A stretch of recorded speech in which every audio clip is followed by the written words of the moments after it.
হতে যাচ্ছে সেটি হচ্ছে একটি মানবিক বাংলাদেশ গড়ার পথ চলা আমরা শুরু করতে যাচ্ছি ইনশাআল্লাহ। আমরা যে কার্যক্রমটা করতে চাচ্ছি, যে সেক্টরকে নিয়ে করতে চাচ্ছি, তাদেরকে একটি ইনফরমেশন, একটি মেসেজ আমরা দিতে চাচ্ছি, আপনারা মানেই বাংলাদেশ।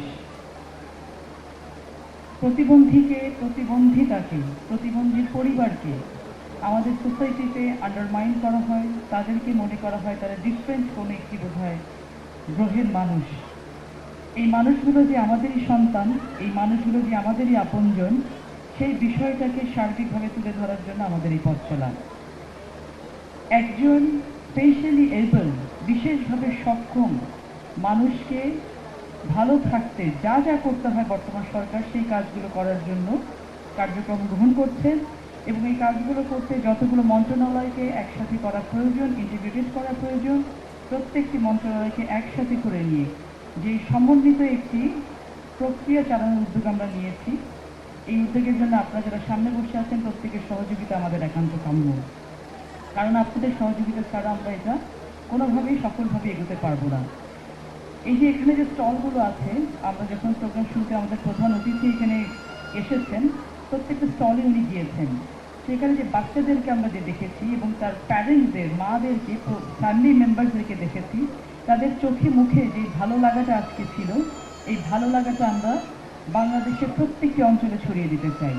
তাদেরকে, তাদের শিক্ষা ব্যবস্থাকে স্ট্রেনথেন করা, তাদের সেবাকে স্ট্রেনথেন করা, তাদের সেবার মান উন্নত করা, প্রত্যেকটি বাচ্চার, প্রত্যেকটি মানুষের যেই ধরনের থেরাপি প্রয়োজন সেই থেরাপিকে সহজ মূল্যে সহজলভ্য করা, ঘরের দোরগোড়ায় পৌঁছে দেওয়া, প্রতিটি জায়গায় সেন্টার তৈরি করা, এই মানুষগুলোকে বাংলাদেশের ইকোনমিতে কানেক্ট করা, এই মানুষগুলোকে বাংলাদেশের মেইন স্ট্রিমে নিয়ে আসা হচ্ছে আমাদের এই পরিকল্পনার মূল উদ্দেশ্য। আমরা চাই যখন এই মানুষ, আপনি এখানে স্টলে ঘুরতে গিয়ে দেখবেন যে অসম্ভব সুন্দর সুন্দর অর্নামেন্টস তৈরি করা হয়েছে, অসম্ভব সুন্দর টেইলারিং করা হয়েছে, এগুলো কিন্তু তাদের হাতের করা। আমি সিরাজগঞ্জের সিএসএফ একটি সেন্টারে গিয়েছিলাম, সেখানে একটি ভাই আমাকে, তার দুটো হাতই অকেজো, কিন্তু সেই ওই অকেজো হাত দিয়ে তিনি আমাকে এক কাপ কফি বানিয়ে খেয়েছেন, চমৎকার কফি। তো আমরা যেটা মনে করি যে ডিসেবল বলে কোনো কিছু নেই, স্পেশালি এবল, তারা বিশেষভাবে সক্ষম মানুষ। আমাদের উদ্দেশ্য হচ্ছে এই সক্ষম মানুষগুলোকে তাদের সক্ষমতা অনুযায়ী তুলে নিয়ে আসা, তাদেরকে সেই পরিবেশটুকু করে দেওয়া, যাতে করে তারা মনে করতে পারে যে একটি রাষ্ট্র তার নাগরিক সাথে যে সোশ্যাল কন্ট্রাক্টটা করে, একটি রাষ্ট্র তার নাগরিককে যতগুলো অধিকার দিতে বাধ্য থাকে, প্রত্যেকটি অধিকার পাওয়ার যোগ্যতা তারা রাখেন। বিগত সময়গুলোতে আমরা কথা বলেছি অনেক, কাজ করেছি কম। এখন আমাদের কথা কম, আমাদের কাজ কেবল কথা বলবে ইনশাআল্লাহ। আমরা চাই আপনারা এখানে যারা বসে আছেন, ম্যাক্সিমাম হচ্ছে স্বাস্থ্য মন্ত্রণালয়ের কর্মকর্তা কর্মচারীবৃন্দ রয়েছেন, অন্যান্য মন্ত্রণালয়ের কর্মকর্তারা রয়েছেন।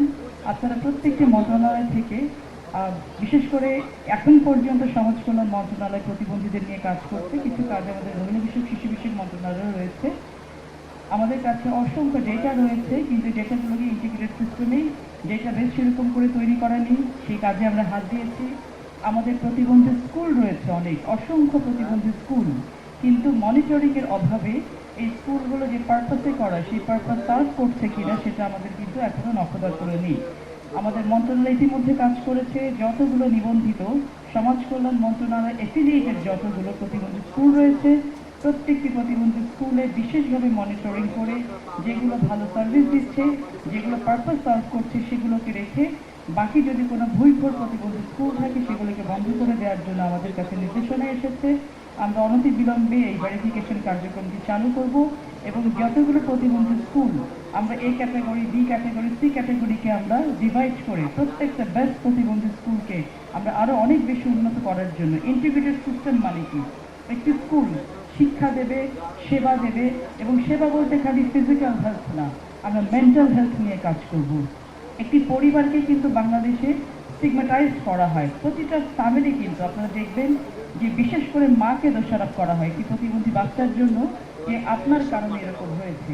একটি মা কিন্তু তার জীবনের সব কিছু বিলিয়ে দেয় একটি প্রতিবন্ধী বাচ্চার জন্য।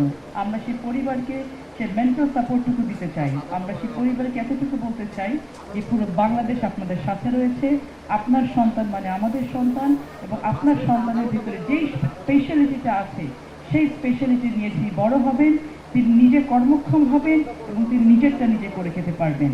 এ সকল অনেক বাচ্চা থাকে যারা আনঅ্যাটেন্ডেড থাকে, যাদের পিতামাতা থাকে না, তারা বিভিন্ন স্কুলে থাকে। এসব আনঅ্যাটেন্ডেড অ্যাড্রেস বাচ্চাগুলোকেও যেন আমরা তাদের শিক্ষা সেবা, স্বাস্থ্যসেবা, তাদের মেন্টাল হেলথ নিয়ে আমরা প্রকৃতপক্ষে কাজ করতে পারি এবং তাদেরকে স্কিলস করে গড়ে তুলে তাদের কর্মক্ষমতা বৃদ্ধি করে ইকোনমিতে তাদেরকে আমরা কানেক্ট করতে পারি।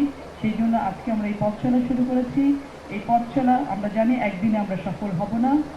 ইতিমধ্যে আমাদের স্বাস্থ্য প্রতিমন্ত্রী মহোদয় বলেছেন যে ইনিশিয়ালি আমরা 10টি জায়গায় পাইলটিং স্টার্ট করব এবং এটার সাকসেস রেটের উপর ডিপেন্ড করে আমরা গ্র্যাজুয়ালি বিভিন্ন বাংলাদেশের প্রত্যেকটি উপজেলাতে আমাদের এই সকল সন্তানদের জন্য যারা স্পেশালি এবল তাদের জন্য আমরা কর্মক্ষমতা অনুযায়ী কর্মস্থান তৈরি করব, তাদের প্রোডাক্টের জন্য মার্কেটিং সিস্টেম তৈরি করব, তাদের প্রোডাক্ট জন্য মার্কেটিং করে তারা বিক্রি করে ইনকাম করতে পারে সে সিস্টেমে করব ইনশাআল্লাহ।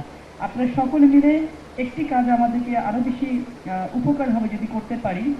আমাদের যদি দৃষ্টিভঙ্গি আমরা চেঞ্জ করতে না পারি এই সকল সন্তানদের প্রতি, তাহলে কিন্তু কোনো ডেভেলপমেন্টই সাস্টেইনেবল হবে না।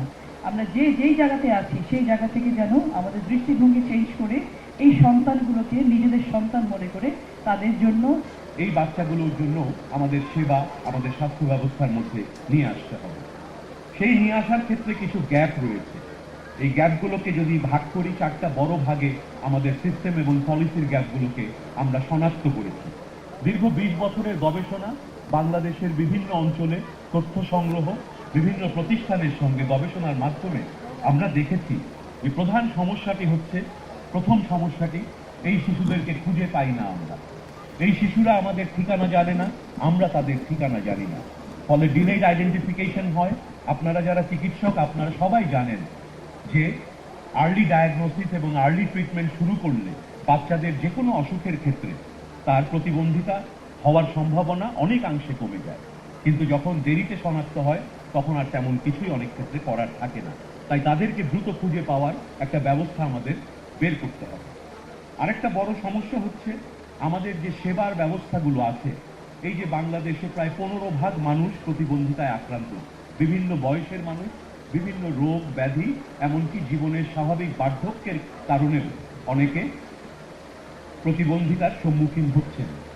আমরা সেই মানুষগুলোর জন্য অ্যাডিকুয়েট সার্ভিস ডেভেলপ করতে পারিনি। আমাদের প্রিভেনশন অ্যান্ড প্রমোশন অ্যাক্টিভিটি এখনো পর্যন্ত অনেক কম, যেটা আমরা আমাদের যে স্বাস্থ্য ব্যবস্থা সংস্কারের পরিকল্পনা আছে সেখানে কিন্তু আমরা এই প্রিভেনশন প্রমোশনকে জোর দেব। একই সাথে রিহ্যাবিলিটেশন বা পুনর্বাসন, সেটার ব্যবস্থাও কিন্তু অত্যন্ত কম আমাদের দেশে প্রতিবন্ধী মানুষের জন্য। বড় আরেকটি সমস্যা হচ্ছে এই মানুষদেরকে বিশেষায়িত সেবা দিতে গেলে আমাদের যে ওয়ার্কফোর্স লাগবে, আমাদের যে ট্রেইন ডক্টর লাগবে, আমাদের ফিজিওথেরাপিস্টের প্রয়োজন হবে, আমাদের অকুপেশনাল থেরাপিস্ট, স্পিচ থেরাপিস্টের প্রয়োজন হবে। এই পেশাগুলোতে প্রশিক্ষিত জনগোষ্ঠী এবং লোকবলের অভাব আর একটি বড় কারণ এদের কাছে সেবা পৌঁছে যেতে না পারা। এবং 4 নম্বর বড় কারণটি হচ্ছে একজন প্রতিবন্ধী মানুষের যে অধিকার, সেই অধিকার শুধু স্বাস্থ্যে সীমাবদ্ধ নয়। একজন প্রতিবন্ধী শিশু অন্য সকল শিশুর মতোই তার রয়েছে শিক্ষার অধিকার, তার বাবা মার রয়েছে অধিকার একটি সমন্বিত কমিউনিটি বেস কর্মসূচির মাধ্যমে তারা যেন কাউন্সিলিং পান, তারা যেন আবার স্বপ্ন দেখতে পারেন, তারা যেন একসাথে জোটবদ্ধ হয়ে এই সংগ্রামে সকলের সহযোগিতা নিয়ে তাদের সন্তানকে এগিয়ে নিতে পারবেন। সেই জন্য প্রয়োজন মাল্টি সেক্টরাল কোলাবোরেশন এবং সেই লক্ষ্য নিয়েই আমরা কাজ করছি। আমাদের সরকার প্রতিবন্ধী মানুষের অধিকার নিশ্চিত করার যে অঙ্গীকার করেছে, আজকে 2 মাস 2.5 মাস হলো আমাদের সরকার প্রতিষ্ঠিত হওয়ায় ইতিমধ্যেই এই 2 মাসের মধ্যেই প্রতিবন্ধী শিশুদের বাবা মারা জেনে খুশি হবেন। আমাদের সরকার প্রধানমন্ত্রী জনাব তারেক রহমান একটি উচ্চ পর্যায়ে নীতি নির্ধারণী স্টিয়ারিং কমিটি গঠন করেছেন, যেটার সভাপতি মাননীয় প্রধানমন্ত্রী এবং সদস্য মন্ত্রী পরিষদের সদস্যরা, যারা কাজ করবেন শুধুমাত্র প্রতিবন্ধী মানুষের সেবা এবং অধিকারকে নিশ্চিত করার জন্য। মাননীয় প্রধানমন্ত্রী ইতিমধ্যেই দিক নির্দেশনা দিয়েছেন। আমরা এই কর্মসূচিটি প্রথমে 10টি উপজেলায়, তারপরে 50টি উপজেলায় এবং আগামী 3 বছরের মধ্যে বাংলাদেশের প্রতিটি উপজেলায় 500 উপজেলায় প্রতিবন্ধী শিশুদের জন্য এই কর্মসূচি আমরা ছড়িয়ে দেব ইনশাআল্লাহ। যে বাধাগুলো আমরা মুখোমুখি হই, সেই বাধাগুলোর পাশাপাশি এই পরিবারগুলো ভীষণভাবে সম্মুখীন হন প্রতিদিন নানা ধরনের সমস্যা। তাদের 80% মানুষ কোনোদিন স্বাস্থ্যসেবা পাননি। তাদের মধ্যে আমাদের যে হেলথ কেয়ার সিস্টেমে যে ফ্যাসিলিটিসগুলো আছে সেখানে আমাদের অত্যন্ত কম সংখ্যক মানুষ আছে, মাত্র 6% এবং 94% হচ্ছে আরবান বেস। আমাদের যে কোনো স্বাস্থ্যসেবা, বিশেষ করে রিহ্যাবিলিটেশনের জন্য, পুনর্বাসনের জন্য, ফিজিওথেরাপির জন্য প্রাইভেট সেক্টরে কিছু সেবা পাওয়া যায়। সেই সেবা কিনতে গেলে শতকরা 66% খরচ রোগীর বা পরিবারের পকেট থেকে দিতে হয়। স্কুল এবং সমাজে এই প্রতিবন্ধী শিশুদের কোনো জায়গা আমরা দিতে পারছি না। ভালো একটি স্কুলে প্রতিবন্ধী শিশুরা গেলে অন্য শিশুদের বাবা মারা বলে, আমার বাচ্চাকে এই স্কুলে রাখবো না। আমরা এটা দেখেছি, এদেশে গবেষণায় দেখেছি, বিভিন্ন এলাকায় কাজ করতে গিয়ে দেখেছি। আমরা এই শিশুদেরকে সামাজিক অনুষ্ঠানে আসতে চাইলেও তাদের বাবা মারা আনার কোনো অবস্থা থাকে না আমাদের নেতিবাচক মনোভাবের কারণে। একটি সিনেমা হলে তার শিশুকে নিয়ে তার বাবা মা যেতে চাইলে সেখানে র্যাম্প নেই, সেখানে এই শিশুরা, এমনকি বড় মানুষরা হুইল চেয়ার নিয়ে যেতে পারেন না। সমাজে আমাদের দৃষ্টিভঙ্গি প্রতিবন্ধী মানুষকে আরো নতুন প্রতিবন্ধকতার সম্মুখীন করে, তাই প্রয়োজন আমাদের দৃষ্টিভঙ্গির পরিবর্তন। এই পরিবর্তন কিভাবে আসবে সেই গল্পটাই হচ্ছে আজকের এই অনুষ্ঠান, সেই গল্পটাই হচ্ছে শিশু সংগ্রহের গল্প।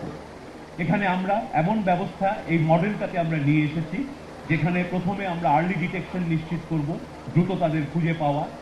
আমরা আমাদের যে মেডিকেল কেয়ার সেটাকে ইনক্লুসিভ বানাবো। ইনক্লুসিভ মেডিকেল কেয়ারে আমাদের হাসপাতাল, আমাদের চিকিৎসকরা প্রতিবন্ধী মানুষকেও একইভাবে সেবা দিতে পারবেন অন্যদেরকে যেমন দিচ্ছেন। আমরা চাই একটা এফেক্টিভ রেফারেল সিস্টেম গড়ে উঠুক, যেটা সকলের জন্যই প্রয়োজন, প্রতিবন্ধী মানুষের জন্য আরো বিশেষভাবে প্রয়োজন। আপনারা জানেন আমাদের সরকারের পরিকল্পনা রয়েছে ই হেলথ কার্ডের মাধ্যমে দেশের সকল নাগরিককে একটি রেফারেল সিস্টেমের মাধ্যমে নিয়ে আসার। সেখানে অবশ্যই অগ্রাধিকার পাবে প্রতিবন্ধী মানুষ, প্রতিবন্ধী শিশুরা। আমরা চাব এই রেফারেলের মাধ্যমে এবং সমাজে মানুষের মধ্যে মৌলিক পরিবর্তন এবং বিভিন্ন মন্ত্রণালয় কর্মসূচিতে প্রতিবন্ধী বান্ধব কর্মসূচির উপর জোরদারের মাধ্যমে আমরা তাদের সোশ্যাল এক্সক্লুশন থেকে ইনক্লুসিভ সোসাইটিতে নিয়ে আসব। আমরা গড়ে তুলব একটি ইনক্লুসিভ বাংলাদেশ। কি ঘটে এই শিশু স্বর্গতে? এই শিশু স্বর্গতে আমরা তৈরি করেছি গবেষণার মাধ্যমে, চেষ্টা করে করে, পাইলট করে করে বিগত 20 বছরে আমরা দেখেছি কোন পদ্ধতিগুলো কাজ করে, কোন পদ্ধতিগুলো কাজ করে না। যা কাজ করে সেই অংশগুলো নিয়েই আমরা তৈরি করেছি শিশু স্বর্গ মডেল। পাশাপাশি আমরা চেয়েছি একটা বটম আপ অ্যাপ্রোচ।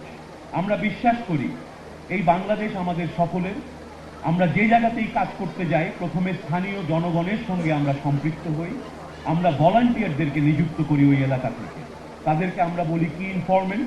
তারা ওই এলাকার মানুষ, কেউ স্কুল শিক্ষক, কেউ কলেজের ছাত্র, কেউ যুবক, তরুণ কিংবা মসজিদের ইমাম। তাদেরকে আমরা প্রশিক্ষণ দেই, তাদেরকে শিখাই কিভাবে গ্রামে গ্রামে গিয়ে প্রতিবন্ধী শিশুদের খুঁজে বের করতে হবে। এবং এর ফলে যেটা হয়, আমাদের এই কর্মসূচির মাধ্যমে বাংলাদেশের প্রতিটি এলাকায় একসময় সাধারণ মানুষের মধ্যে এই ক্যাপাসিটি তৈরি হবে, যখন তারা প্রতিবন্ধী বিষয়ক কোনো নেতিবাচক মনোভাব আর থাকবে না। প্রতিবন্ধী শিশুদেরকে দেখলে তারা জানবেন কোথায় এদেরকে সেবা দিতে হয় এবং এদের প্রতি সহানুভূতি এবং সহমর্মিতা সহ আমরা একটা সমাজ গড়ে তুলতে পারব। এই 20 বছরের পথযাত্রায় আজকের এই দিনটি আমার জন্য এবং আমাদের সকলের জন্য একটি বিশেষ দিন। আমরা যে স্বপ্ন দেখতাম, আজকে আমাদের মাননীয় প্রধান অতিথি, যিনি নিজেও একজন চিকিৎসক, আমি দীর্ঘদিন ধরে দেখেছি এই প্রতিবন্ধী শিশুদের প্রতি, প্রতিবন্ধী জনগোষ্ঠীর প্রতি তার যে মমত্ববোধ এবং আগ্রহ, তিনি যেভাবে উৎসাহ দেন এই কাজগুলোকে, এর ফলেই সম্ভব হচ্ছে আজকে যে কাজগুলো আমরা ক্ষুদ্র পরিসরে করতাম, আমাদের সরকারের পক্ষ থেকে, স্বাস্থ্য মন্ত্রণালয়ের পক্ষ থেকে আজকে এই মহতী উদ্যোগ নেওয়া হয়েছে, যাতে দেশের প্রতিটি অঞ্চলে এই পদ্ধতিতে সেবা আমরা পৌঁছে দিতে পারি। তাই আমি ধন্যবাদ এবং কৃতজ্ঞতা জানাই আমাদের আজকের প্রধানমন্ত্রী এবং প্রধান অতিথিকে। কি ঘটে এই জায়গাগুলো, এই স্লাইডগুলোতে একটু লক্ষ্য করলে দেখবেন পাশের স্টলগুলোতেও যে কাজগুলো হচ্ছে। মূলত আমরা এই একই পদ্ধতিতে গ্রামীণ সমাজে একটা জায়গায় একটা সেন্টার গড়ে তুলি, যেখানে একদিকে তার স্বাস্থ্যসেবার মাধ্যমে তার জার্নিটা শুরু হয়, কিন্তু তার চেয়ে বড় কথা, এই বাচ্চাদেরকে আমরা একটা রেজিস্টার তৈরি করি, যাতে এই রেজিস্টারের মাধ্যমে আমরা সমাজ কল্যাণ মন্ত্রণালয়কে রেজিস্টার দেই, যাতে ওনারা জানতে পারেন ওই এলাকায় প্রতিবন্ধীদের সংখ্যা এবং ধরন, এবং ওনাদের সেবাগুলোর জন্য ওনারা ব্যবস্থা গ্রহণ করতে পারেন। একইভাবে শিক্ষা মন্ত্রণালয়ের সঙ্গে আমরা যোগাযোগ করে তাদের সঙ্গে এদেরকে রেফারেলের মাধ্যমে লিঙ্কেজ করে দিই। ফলশ্রুতিতে সকলের সম্মিলিত প্রচেষ্টায় আমরা দেখেছি যে তাদের মধ্যে দ্রুত ইতিবাচক পরিবর্তন আসে। আগে আমরা যখন গ্রামে যেতাম, যে প্রতিবন্ধী বাচ্চার সঙ্গে আমাদের দেখা হতো, সেই বাচ্চাটিকে যখন জিজ্ঞেস করতাম তার বাবা মাকে, জীবনে হয়তো কোনোদিন সে ডাক্তারকে দেখায়নি। যদি দেখিয়েও থাকে, প্রথম ডাক্তার দেখানোর বয়স 8 বা 10 বছর। এই প্রোগ্রামের মাধ্যমে ওই এলাকাগুলোতে আমরা জনসচেতনতা এবং স্বেচ্ছাসেবীদের প্রশিক্ষণের মাধ্যমে এখন মাত্র 8 মাস বয়সের শিশুরাও ওখানে প্রতিবন্ধিতা হলে দ্রুত গতিতে এই শিশু স্বর্গের সঙ্গে যোগাযোগ করে। একই সাথে আমরা দেখেছি এই কম বয়সী শিশুদেরকে থেরাপির মাধ্যমে যে বাচ্চাটা বসতে পারতো না, সে বসতে পারে, হাঁটতে পারে এবং চলতে পারে। আমরা দেখেছি এই আউটকামগুলো পজিটিভ হয় যদি আমরা নিয়মিত এই আর্লি ইন্টারভেনশন দিতে পারি, এবং এই ইন্টারভেনশন যদি মাল্টিডিসিপ্লিনারি টিমের মাধ্যমে দেওয়া হয়, কারণ এই শিশুদের অনেকেই মাল্টিপল ডিসেবিলিটি আক্রান্ত হন। তারা হয়তো একই সঙ্গে চোখেও দেখছেন না, কানেও শুনতে পাচ্ছেন না, শারীরিক অঙ্গ প্রত্যঙ্গ অবশ রয়েছে। তাই মাল্টিডিসিপ্লিনারি টিমের মাধ্যমে আমরা তাদেরকে প্রশিক্ষণ দিয়ে ধীরে ধীরে ইমপ্রুভমেন্ট দেখতে পেয়েছি। সর্বশেষ যে কাজটি আমরা করি, আমরা বলি এমপাওয়ার, মাদার পাওয়ার, কারণ এই বাচ্চাদের জন্য সবচেয়ে কষ্ট করেন তাদের মায়েরা। তারা সামাজিকভাবে হেয় হয়ে যান, তাদেরকে পরিবারের পক্ষে সমর্থন দেওয়া হয় না। এই বাচ্চাকে কোলে পিঠে করে তারা মানুষ করেন। বাচ্চাগুলোর বয়স যখন বাড়তে থাকে, 12-13 বছর হয়, এই বাচ্চাগুলোকে কোলে করেও মারা কোথাও নিয়ে যেতে পারেন না। দিনের পর দিন, বছরের পর বছর এই মায়েরা অন্ধকার ঘরে এই বাচ্চাদেরকে নিয়ে একা একা বসে থাকেন। আমরা এই কর্মসূচির মাধ্যমে এই মায়েদেরকে একত্রিত করছি। মায়েদের মধ্যে আমরা গ্রুপ ফরমেশন করছি, মাদার্স গ্রুপ, এবং আমরা দেখেছি এই মাদার্স গ্রুপে আসার পর এই মায়েরা যে ছিলেন বিষণ্ণতায় ভুগতেন, ডিপ্রেস থাকতেন, হতাশায় ভুগতেন, আজ তারা আবার স্বপ্ন দেখছেন, একজন আরেকজনকে সাপোর্ট দিচ্ছেন, সকলে মিলে জীবনের নতুন পরিকল্পনা করছেন নিজের জন্য এবং তার শিশুর জন্য। আমরা সেই পথেই হাঁটতে চাই, যে পথে বাংলাদেশের সব অবহেলিত মানুষ ঐক্যবদ্ধভাবে সামনে এগিয়ে যাবে। আমরা তাদের সহযোগিতা করব মাত্র। প্রিয় সুধী মণ্ডলী, আমি আজকে যে এই প্রোগ্রামটি আপনাদের সামনে তুলে ধরলাম, এই শিশু স্বর্গ প্রোগ্রামটি আমরা যখন দেশের বিভিন্ন প্রান্তে নিয়ে যাব অচিরেই, তখন আমরা 6টি ধাপে প্রত্যেক উপজেলায় এই কাজটি করব। প্রথম ধাপে আমরা কমিউনিটি বেস কেস ডিটেকশন করব, যেটা বলেছি ইতিমধ্যেই, সাধারণ নাগরিক স্বেচ্ছাসেবীদের মাধ্যমে। দ্বিতীয় কাজটি হবে তাদেরকে রেজিস্ট্রেশন করে সিস্টেমেটিকভাবে তাদেরকে ক্লিনিক্যাল অ্যাসেসমেন্ট এবং ওভারঅল অ্যাসেসমেন্টের মাধ্যমে প্রত্যেক বাচ্চার জন্য একটা ইন্ডিভিজুয়াল কেয়ার প্ল্যান আমরা তৈরি করব। তার কি কি প্রয়োজন এবং কিভাবে লাগবে, এবং সেইভাবে তাদের আগানো হবে। তৃতীয় ধাপে সেই প্ল্যান অনুযায়ী তাদেরকে ইন্টারভেনশন দেওয়া হবে, থেরাপি দেওয়া হবে। এবং চতুর্থ ধাপে আমরা এই ফ্যামিলি সেন্টার্ড গ্রুপ রিহ্যাবিলিটেশন বলে একটা কাজ করি, যেখানে এই বাচ্চারা এবং মায়েরা গ্রুপে রিহ্যাবিলিটেশন থেরাপি সম্পর্কে জানতে পারেন। বাচ্চারা থেরাপিটা রিসিভ করেন, মায়েরা প্রশিক্ষণ পান কিভাবে বাকি সপ্তাহের দিনগুলোতে বাচ্চাকে ব্যায়াম করাবেন। সেই থেরাপি দেওয়ার ফলে যেদিন তারা সেন্টারে আসেন না, সেদিনও মা বাচ্চাকে থেরাপিটা কন্টিনিউ করতে পারেন। 5 নম্বর কম্পোনেন্টে আমরা কেয়ার গিভারদের ট্রেনিং দেই, একে অপরের পিয়ার সাপোর্টের ব্যবস্থা করি এমপাওয়ারের মাধ্যমে। এবং ষষ্ঠ এবং সবচেয়ে দীর্ঘমেয়াদী গুরুত্বপূর্ণ কাজটি হচ্ছে 6 নম্বর কম্পোনেন্ট, যেখানে কমিউনিটি লেভেলে এই ভলান্টিয়ার তাদের সঙ্গে যোগাযোগ রেখে ফলো আপ দেন, এবং আমরা রেফারেল লিঙ্কেজ তৈরি করি এডুকেশন, সোশ্যাল ইন্টিগ্রেশন এবং সোশ্যাল রিহ্যাবিলিটেশনের জন্য। এই সমস্ত কাজে আমাদের মূল প্রিন্সিপাল থাকবে 3টি। একটি হচ্ছে আমরা একটা জাতীয়ভাবে এই প্রতিবন্ধী শিশুদের একটা রেজিস্টার গড়ে তুলব, যাতে তারা বিভিন্ন ধরনের সরকারি সেবায় সেই রেজিস্টারের মাধ্যমে আমরা তাদেরকে দেখে রাখতে পারি, তারা আমাদের মধ্যে যোগাযোগ থাকে। আমরা প্রতিটি পর্যায়ে আমাদের স্বাস্থ্য মন্ত্রণালয়, সমাজ কল্যাণ, শিক্ষা, সকল মন্ত্রণালয়ের যে মাঠ পর্যায়ের কর্মকর্তা এবং কর্মীরা আছে, তাদেরকে আমরা প্রতিবন্ধী বান্ধব হিসেবে শর্ট ট্রেনিং এর ব্যবস্থা করব, ক্যাপাসিটি বিল্ডিং এর ব্যবস্থা করব, যাতে আমাদের সরকারি সিস্টেমে তাদের সহজে আমরা গ্রহণ করতে পারি। এবং শেষ কাজটি আমরা করব, এই প্রতিটি বাচ্চার জন্য অ্যাসিস্টিভ ডিভাইস যাদের প্রয়োজন হবে, কারো হুইল চেয়ার লাগবে, কারো আর্টিফিশিয়াল লিম্ব লাগবে, আমরা সেই জিনিসগুলো দেশে প্রতিষ্ঠা করে দেশজ উপাদান দিয়ে দেশি কারখানায় তৈরি করে লক্ষ লক্ষ এই শিশুদের হাতে পৌঁছে দিতে পারবো এই শিশু স্বর্গের মাধ্যমে, ইনশাআল্লাহ। সবশেষে আমি আপনাদেরকে আহ্বান জানাবো, আমাদের এই কর্মসূচিটিকে আপনারা মনে প্রাণে গ্রহণ করুন এবং সামাজিকভাবে প্রতিবন্ধী মানুষের প্রতি